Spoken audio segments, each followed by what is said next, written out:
Bonjour à tous, avec l'aide de Dieu, nous allons étudier le dernier chapitre de Ilchot Avodah Zara v'Chukot HaGoyim, loi donc d'idolâtrie et les coutumes des païens, des non-juifs, des idolâtres. Perek Shemasar, le 12e chapitre, Halacha Aleph. En megalchim pate harosh. Il est interdit de se raser les coins, les tempes de la tête. Donc, comme on voit ici dans cette image-là, donc cet endroit-là, on n'a pas le droit de... Ça, c'est le temple de la tête, c'est ici. On n'a pas le droit de se raser. Comme faisaient les idolâtres et leurs prêtres. Car il est dit, ne taillez pas en rond les coins de votre tête. L'otakifu, langage de hakafa, comme ça autour, donc les coins de votre tête. Là, celui qui a fait ça, il est coupable. Il va recevoir malkout, donc les 39 coups de fouet, sur chaque coin de la tête qu'il a rasé. Donc pas seulement s'il a rasé les deux, celui de droite et de gauche, il sera chayav coupable, même s'il en a rasé seulement un seul côté. Les fichas, c'est la raison pour laquelle que Amegaleh, Shnetzdav, celui qui rase ses deux tempes, afil bevatachat, même s'il a fait en même temps, l'un après l'autre, en même temps, veatra achat, et que c'était le même avertissement, c'est-à-dire que les témoins, parce qu'on ne peut pas donner des 39 coups de fouet comme ça à n'importe qui comme ça. Il faut d'abord que les témoins vont l'avertir, vont dire tu sais ce que tu fais, c'est interdit. Lui il a dit oui, je sais ce que je fais, c'est interdit. Et comme ça, hop, il est passé au travail à couper les deux en même temps. Eh bien, Lokeshtaim, il reçoit 2 fois Malkout, donc 2 fois 39 coups.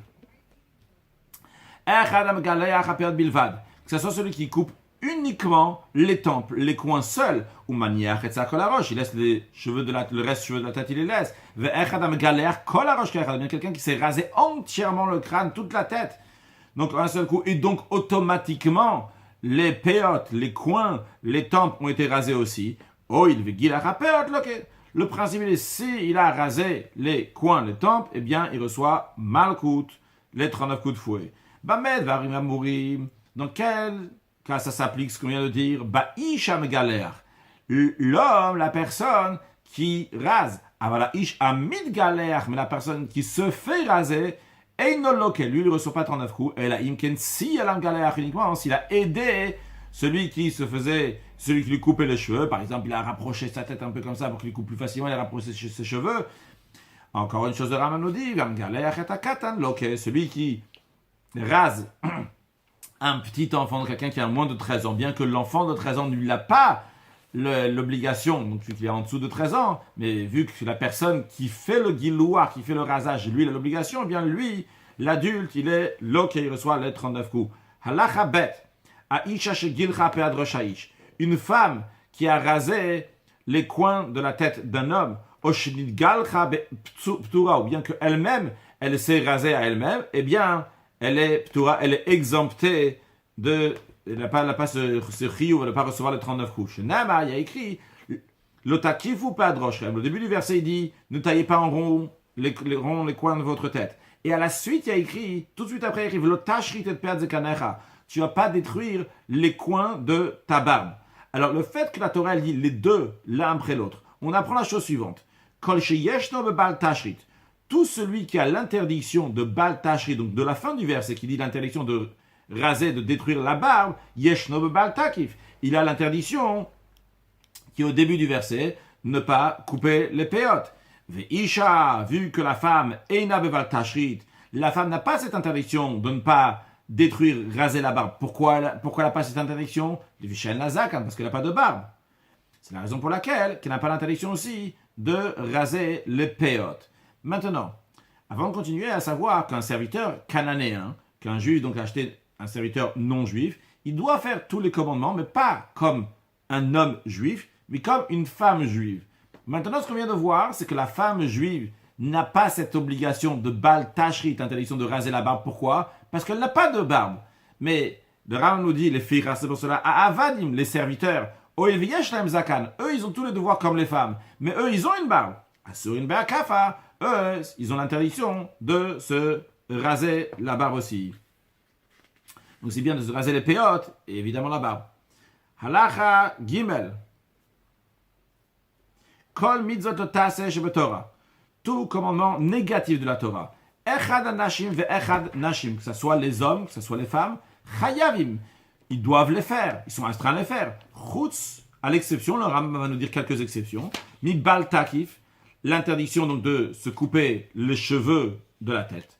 Ou bal tashrit, et donc les coins de la tête, les pères de la tête. Ou bal tashrit, donc l'interdiction de se raser la barbe. Troisièmement, balitama kohen la meti, l'interdiction que le kohen, le prêtre, n'a pas le droit de se rendre impur en contact avec un mort. Eh bien, les femmes kohen, c'est-à-dire une femme qui est née d'un père qui est kohen, elle n'a pas cette interdiction-là. Donc ça, c'est tous les interdits. Les interdits, c'est pour tout le monde la même chose, à l'exception de ces trois-là. En ce qui concerne les commandements positifs, tout commandement positif qu'on fait uniquement de temps en temps, qui n'est pas fixe chaque jour, les femmes, ils sont exemptées, à l'exception du kiddush, le kiddush, donc on fait le jour de Shabbat, pour sanctifier le jour de Shabbat à son entrée. Deuxièmement, le fait de manger la matzah, la galette, le soir de Pesach, c'est-à-dire la nuit entre le 14 et le 15 Nissan. Les femmes aussi doivent manger de la matzah, bien c'est une mitzvah qui vient de temps en temps et qui est positive.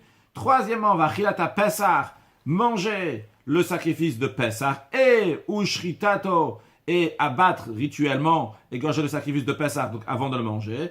Et vehakel, la mitzvah de rassemblement, la mitzvah donc tous les 7 ans, à la fin du cycle de 7 ans, au début de la première année, eh bien, dans la fête de Sukkot, la Torah ordonne que les hommes, femmes et enfants vont se rassembler pour écouter le roi parler, renforcer la crainte de Dieu. Eh bien, les femmes, donc, ils sont astreints à cette mitzvah, bien qu'elle est positive et qui vient de temps en temps.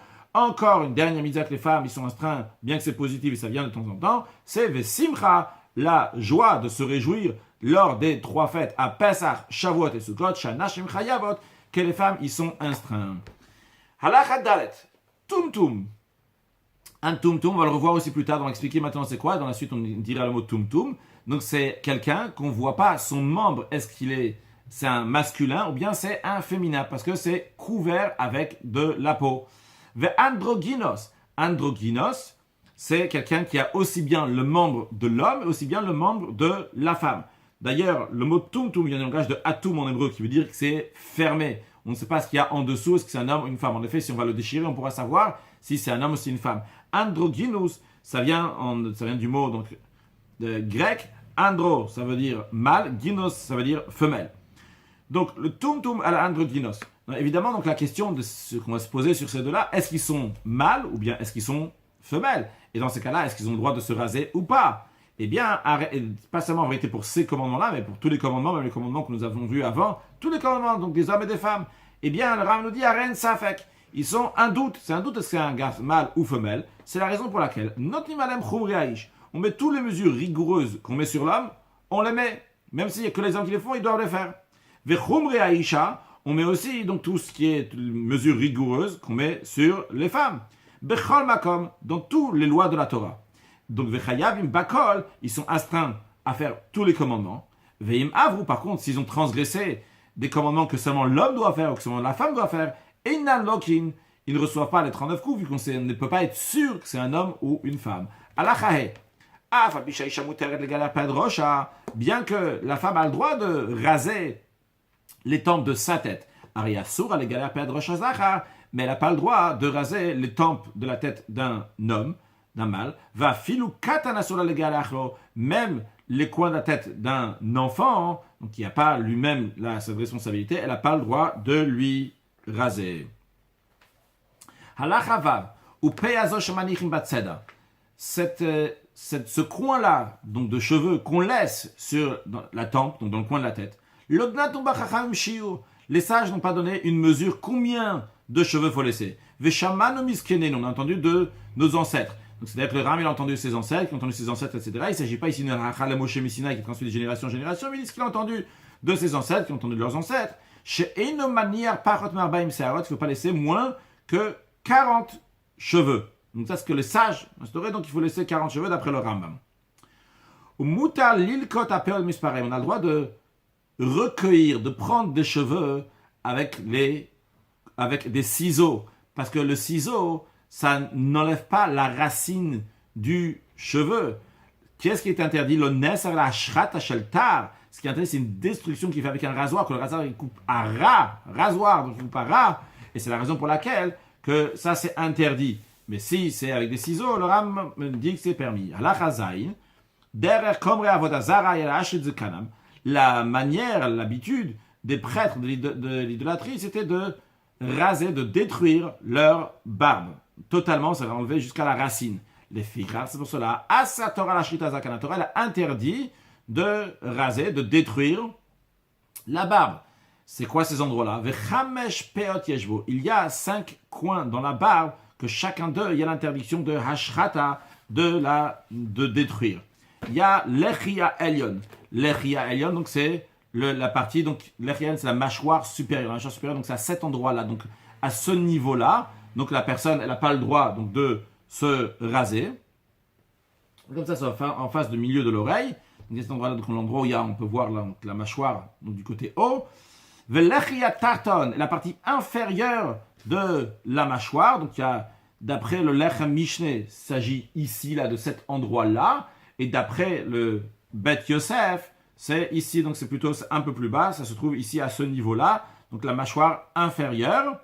Donc, miyamin, que ce soit du côté droit, que ce soit la mâchoire supérieure et extérieure du côté gauche. Donc, on en a 4 coins. Et encore un coin, shibolet azakan, c'est le milieu du menton. Les shibolet, littéralement, c'est les poils, donc ils sortent comme une shibolet, comme dans les épis de blé, il y a des petits pics comme ça au bout, ça s'appelle shibolet. Donc il s'agit ici des poils donc, de la barbe, donc ceux qui sont en plein milieu donc du menton.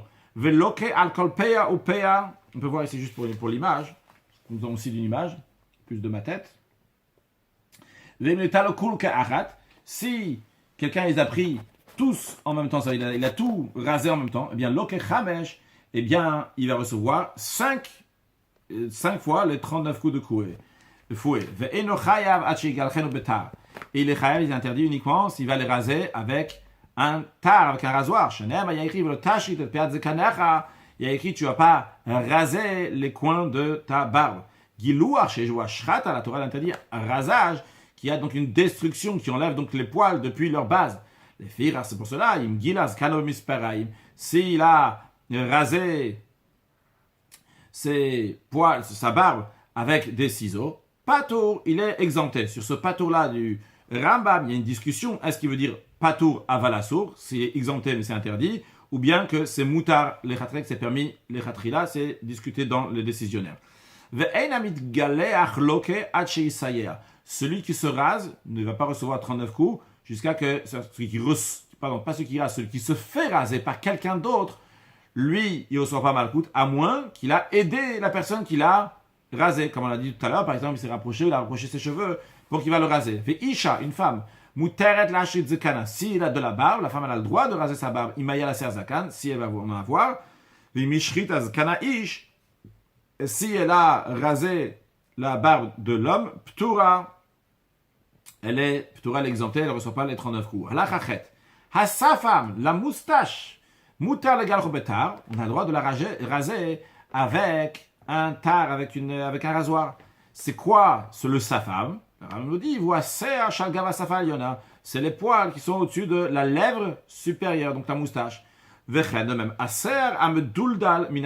de même, les poils qui pendent sous la lèvre inférieure, donc ici, on a le droit de les raser même avec un rasoir.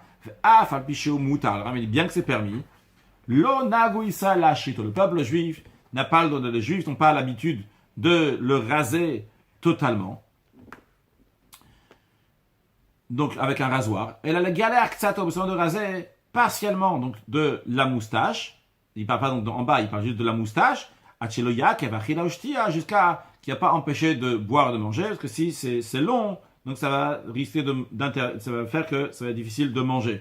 Certains expliquent, parce qu'il y a l'opinion de Rabbeinu Hananel qui explique que la moustache elle est interdit de raser. Donc c'est pour ça que le minag il est de ne pas le faire.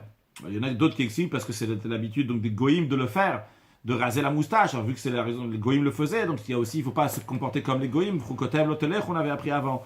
Donc c'est la raison pour laquelle on a l'habitude de ne pas raser entièrement, d'après le Rambam. Halachatet, avarataser misharagouf, l'épilation, donc enlever des poils d'autres parties du corps, donc pas ceux de la tête et de la barbe, qui gonnent comme par exemple ce bêta cher, qui se des aisselles, ou bêta herva, ou le pubis, Eno Asur Mina Torah et la Midivre Sofrim. C'est pas interdit de la Torah, mais c'est les sages qui l'ont interdit.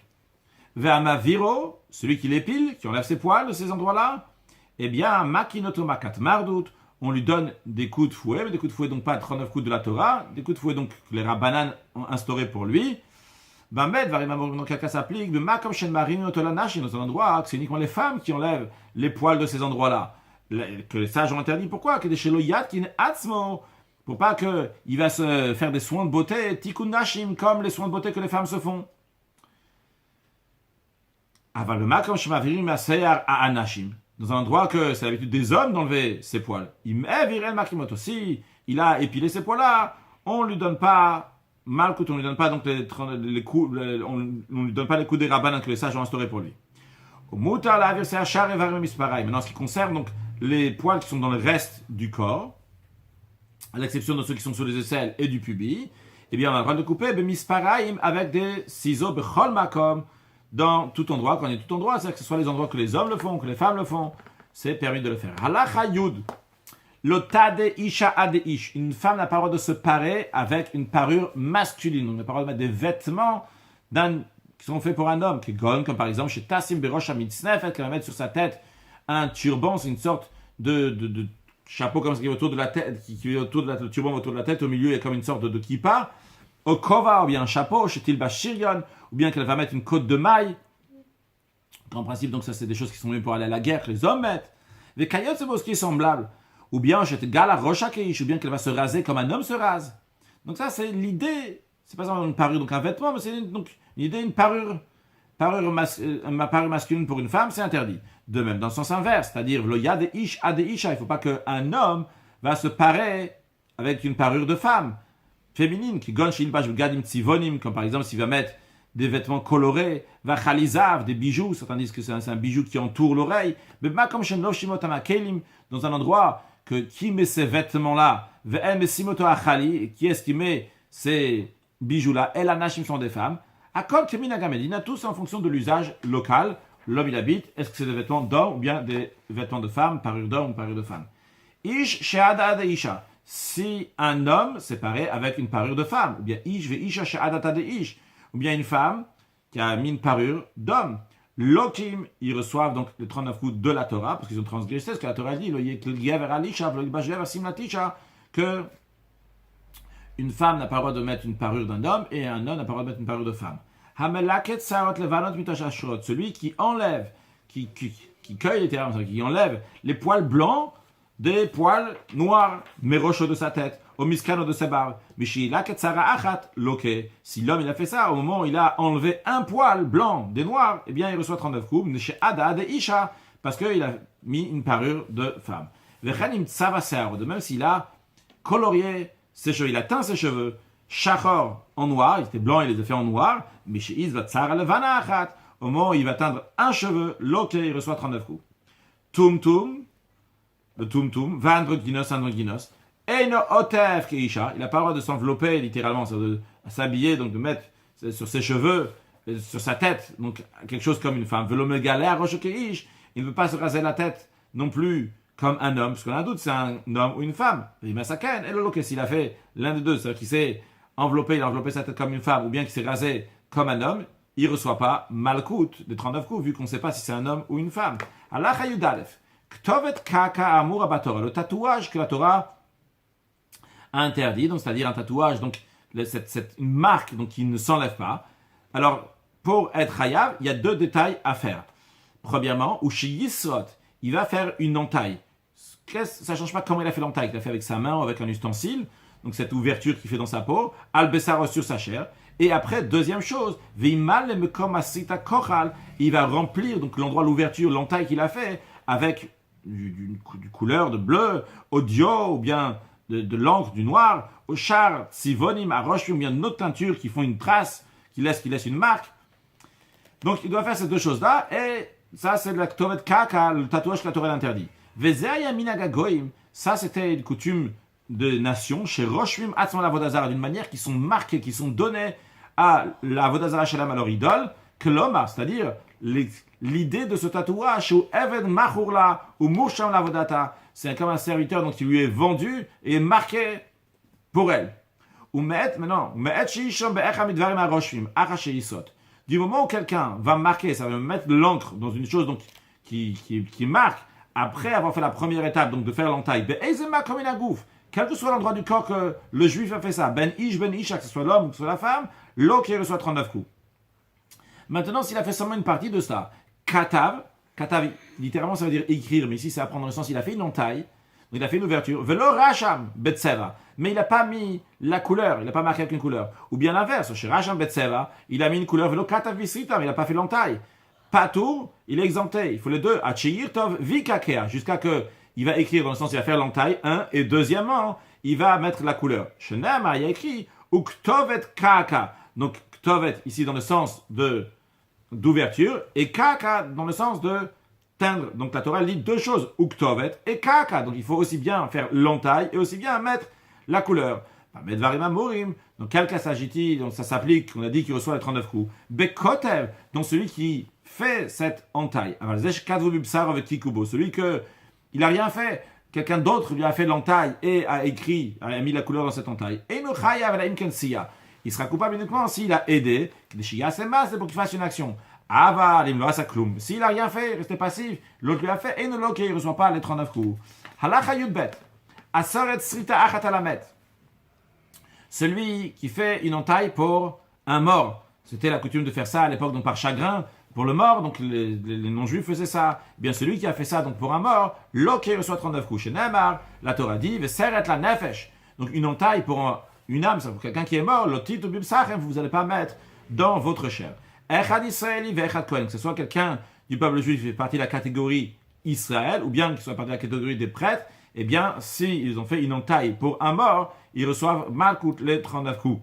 S'il a fait une seule entaille, mais elle était destinée pour le chagrin qu'il a pour 5 morts. Ou bien, au chamesh sritot al-metecha, bien qu'il a fait 5 entailles pour un seul mort. Loke chamesh, il reçoit 5 fois les 39 coups. Vehu, c'est à condition, shehitu bo al kol achat ve'achat, qu'on l'a averti sur chacune de ça, sur chacun des morts, tu n'as pas le droit de faire une entaille pour lui, tu n'as pas le droit de faire une entaille pour lui, etc. Et lui, il a dit, non, je sais que j'ai pas le droit pour lui, et quand même, il a fait, ou bien qu'à chaque fois qu'il a fait, donc, pour le même mort, on l'a fait à chaque fois l'avertissement, il a dit, je suis tout à fait conscient, et que ma punition, c'est que je suis à 39 coups, et quand même, je vais le faire, et donc il a fait. Halachayut Gimel. Gdida usrita achati. Dans la Torah, on parle de la notion de Gdida, l'otid godedu, et la notion de srita, donc seret la nefesh. Le Ram nous dit que les deux, c'est la même chose. Gdida, c'est lorsqu'on fait donc cette ouverture, cette entaille, avec un ustensile. Et srita, c'est lorsqu'on fait cette ouverture-là avec sa main, cette entaille, donc avec sa main. Mais c'est la même chose. Pourquoi le Rambam nous dit ça? C'est pour nous dire que quand on fait l'avertissement à la personne, on doit lui dire exactement de quelle avéra, quelle transgression il va faire. Si quelqu'un va faire une autre transgression, on lui dit, si tu vas faire ça, tu vas transgresser telle chose et tu vas recevoir 39 coups. Mais il s'avère que les gens se sont trompés quand ils l'ont averti. En effet, ils transgressaient, mais ils n'ont pas donné le bon avertissement. Eh bien, il ne peut pas recevoir 39 coups. Alors, le Rambam nous dit ici que la personne, lorsqu'on a averti de ne pas faire une entaille, que ce soit qu'on lui a dit, tu n'as pas le droit, l'otit godedou, tu n'as pas le droit de faire une gdida, tu n'as pas le droit de faire une srita, que ce soit l'un ou l'autre, c'est le même principe. Le Rambam nous dit maintenant,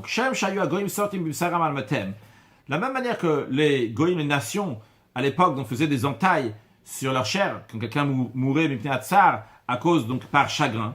Alors, de ce même esprit qu'on a appris avant, il y a une autre chose qui faisait la même chose, mais pour autre chose, de même, ils se blessaient pour les idoles qui faisaient aussi donc des entailles. Shenamar, comme il est dit, lorsque le prophète Élie, avec les prophètes du Baal, donc les prophètes de l'idole, il leur dit, lorsqu'ils ont voulu amener du ciel, ils ont voulu que le feu va tomber du ciel. Et Eliyahu Hanavi, de manière, en se moquant des idolâtres, qui avaient l'habitude donc, de se faire des entailles pour que l'idole va leur répondre, là-bas, c'est raconté, Vaïd Godedu Kemishpatam.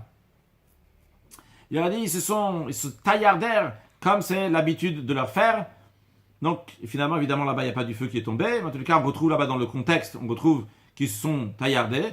Gamze à sa Torah. C'est aussi la Torah l'interdit. Donc, pas seulement pour un mort, mais aussi pour l'idole. Shenem, il y a écrit, Lotit Godedu. Il y a écrit, donc, vous n'allez pas vous taillardez. Seulement quoi? La met, ben sarabikliloke. Quand il s'agit d'un mort, qu'il a fait l'entaille avec sa main, donc la srita, ou bien qu'il a fait l'entaille avec un ustensile, donc la gdida, loka, il reçoit 39 coups. Par contre, la vodazara, pour l'idolâtrie, bikli chayav malkut, c'est uniquement s'il a fait la gdida, le lotit godedou. Donc, il est avec un ustensile, donc à ce moment-là, il est coupable de 39 coups. Beyado, s'il a fait avec sa main, il est pato, il est exempté, parce que l'habitude des avodazara, de ceux qui servaient l'idole, c'est pas de faire l'entaille avec la main, c'était de faire avec l'ustensile. Halacha yudalet, ou bichlal azarazo. Dans cette mise en garde-là, c'est inclus dans le lotit godedou qu'on a appris, donc de ne pas se faire des entailles, de ne pas se taillarder. Il y a aussi une autre interdiction qu'on apprend de ce verset-là. Chez Loyushne Batedini Beyachat, il n'y a pas deux tribunaux dans la même ville. Zenog Minagze, un il fait cette coutume-là, et Zenog Minagach, l'autre il fait dans une autre coutume. Pourquoi? Chez Davarze, Goran Machlok Ekdola, parce que ça amène beaucoup de conflits. Vekatou, il est écrit lotit godedou. Quel rapport maintenant lotit godedou? Ça veut dire ne pas le faire taillarder. Eh bien, dans le mot tit godedou, il y a aussi le sens de loté asua, goudat à goudat. Vous n'allez pas vous faire, vous n'allez pas devenir de plusieurs groupes. C'est-à-dire qu'il y a un groupe comme ça de tribunal, un autre groupe de tribunal. La parole dans la même ville, il n'y a pas de deux tribunaux, qu'un il fait de cette coutume-là et l'autre dans l'autre coutume. Halacha tedvav. Hakorea kochalamet. Celui qui fait une tonsure pour un mort, il s'arrache les cheveux pour la souffrance du mort. Loke, il reçoit les 39 coups. Shenema, il écrit, Vlotasimu kocha benenechem lamet. Vous n'allez pas faire une tonsure entre vos yeux pour le mort. Echan Israël, vechan Kohen shekar chalamet. Que ce soit un Israël, que ce soit un Kohen qui a fait une tonsure pour le mort. Endo loke el achat. Les deux, c'est la même chose. Même le Kohen, il va seulement se recevoir une seule fois les 39 coups, bien que l'interdiction la retrouve dans la Torah pour tout le monde, et aussi pour le Kohen, mais le Kohen aussi recevra seulement une fois les 39 coups. Akoreach arba ou chamesh kochot, celui qui fait 4 ou 5 tonsures, al matechat sur un seul mort. Loke keminina kochot. Il va recevoir les 39 coups en fonction de combien de tonsures il a fait. Vehu, cela est à condition, shehi trouve al kol kocha avec kocha, que les témoins, les gens l'ont averti sur chacune des tonsures. À chaque fois, ils ont dit non, attention, c'est interdit, t'as pas le droit de le faire. Encore une chose, echad akorer beyado, que ce soit celui qui fait cette tonsure-là, donc avec sa main, au bessam, ou bien que comment il a fait cette tonsure-là, en mettant une lotion qui est dépilatoire, donc automatiquement ça va tomber, quand même il est chayav. Il a mis ses 5 doigts comme ça, il les a mis dans une lotion dépilatoire. Et il a comme ça sur sa tête, dans 5 endroits. Et comme ça fait dans 5 endroits de sa tête, ça fait une tonsure. Oui, le karachamesh kochot, vu qu'il s'est fait 5 tonsures, même qu'ils ont fait seulement un seul avertissement, lokechamesh, il reçoit 5 fois les 39 coups. Parce que tous ces sont tonsures, ils sont venus en même temps, donc un seul avertissement est suffisant pour tous. Vechayav al kol arosh.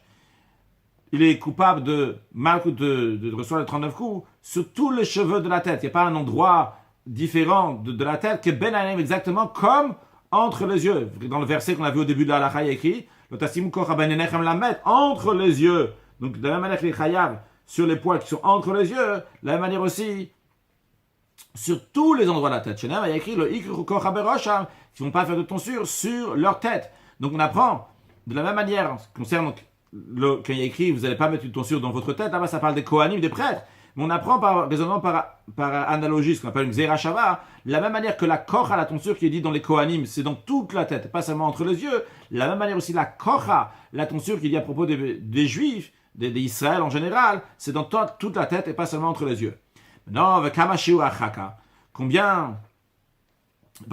kamashiura kocha, quelle est la quantité de la tonsure pour que la personne, elle va être chayav, bien qu'il est sheira et merosho, il faut que ça va se dévoiler de la tête, qui grisse, donc ce qu'on appelle le gris akilki, c'est une pièce, on va dire, donc cette pièce-là, c'est la taille d'une pièce. C'est pas le gris lui-même, c'est pas une pièce. Donc il y a plusieurs opinions sur ça, c'est combien, en tout cas une chose est claire, d'après le Ram, c'est 36 cheveux sur 36 cheveux, ça correspond aujourd'hui à 18 mm sur 18 mm, panouille belosea. Donc il soit disponible sans, c'est-à-dire qu'il n'y a plus de cheveux, il a enlevé des cheveux là, une tonsure, donc de 18 mm sur 18 mm, 36 cheveux sur 36 cheveux, eh bien, il est chayav. Halacha tetzayin. Hakoreach Rosho, celui qui fait une tonsure. O Asorel Bibsao, celui qui se fait une entaille. Par chagrin, mais pas sur un mort, pas pour l'idolâtrie. Al Beito Shenafal, sa maison qui est tombée, qui s'est écroulée, qui s'est effondrée. Val Sinato Shetavabayam, sur son bateau qui a coulé dans la mer. Pas tour, il est pas tour. Ve'ein de local la med bilvad. Quand est-ce qu'il reçoit 39 coups? C'est uniquement s'il a fait ça pour le mort. Ou à soret la vodazara, bien celui qui a fait l'entaille pour l'idolâtrie. Hakorea kora berosh shachavero. Quelqu'un qui fait une tonsure sur la tête de son ami. Va soret sita shachavero. Celui qui fait l'entaille pour la vodazara ou pour le mort, donc dans la chair de son ami. Ve'a kotev ktovet kaka berosh shachavero. Celui qui fait un tatouage dans la chair d'un autre. Ve'a yachavero besayea. Et l'autre aider. Bisman sheshtem bezidim. Si les deux ils sont conscients, ils font ça de manière intentionnelle. Les deux, ils reçoivent les 39 coups. Non, si un, il a fait par inadvertance, et l'autre, il fait ça intentionnellement. Celui qui fait ça intentionnellement des deux, il reçoit les 39 coups. Par contre, celui qui est shogeg, qui avait sans faire exprès, patour, il est exempté. Béni soit le Dieu qui nous a aidé donc à finir la chod de l'Ichot Avodazara, les Chukot Hagoyim. Après, l'Avodazara vient des lois de Teshuvah. On parlait d'un sujet de Chassidut, en ce qui concerne donc la barbe. La barbe, ici, tout ça, c'est un livre, Hadat Panim Bazak, qui parle uniquement de l'importance de garder la barbe. Donc, une idée Chassidut, on trouve dans une des sikhot du Rabbi. Rabbi a beaucoup parlé donc sur l'importance de la barbe, dans différentes manières, sous différentes formes, différents contextes, etc. Et le Rabbi parle des coutumes juives, comment ils sont importants, etc. Le Rabbi dit en ce qui concerne donc de garder la barbe.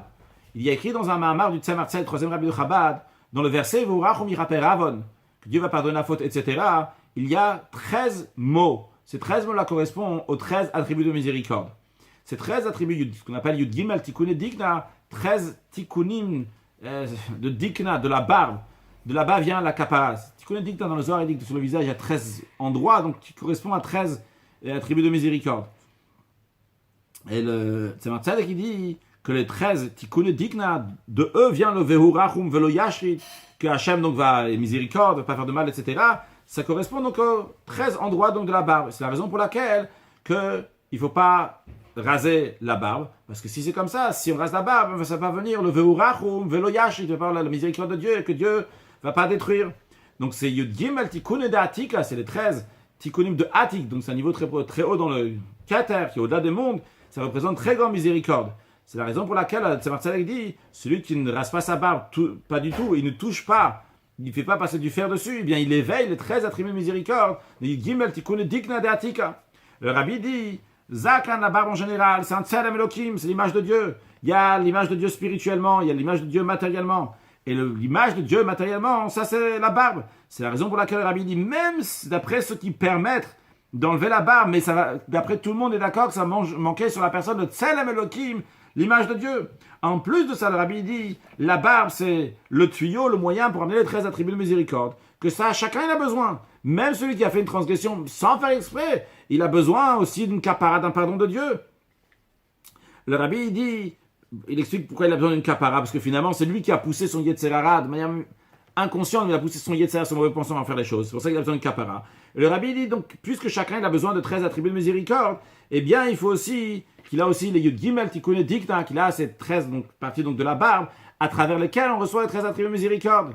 Le Rabbi dit, ça va bien si sa situation est à la perfection, qu'il fait toute la Torah comme il faut. Donc il peut dire à Dieu, Dieu, donne-moi des enfants, de la vie, la santé, la parnassa, parce que tu dois me le donner.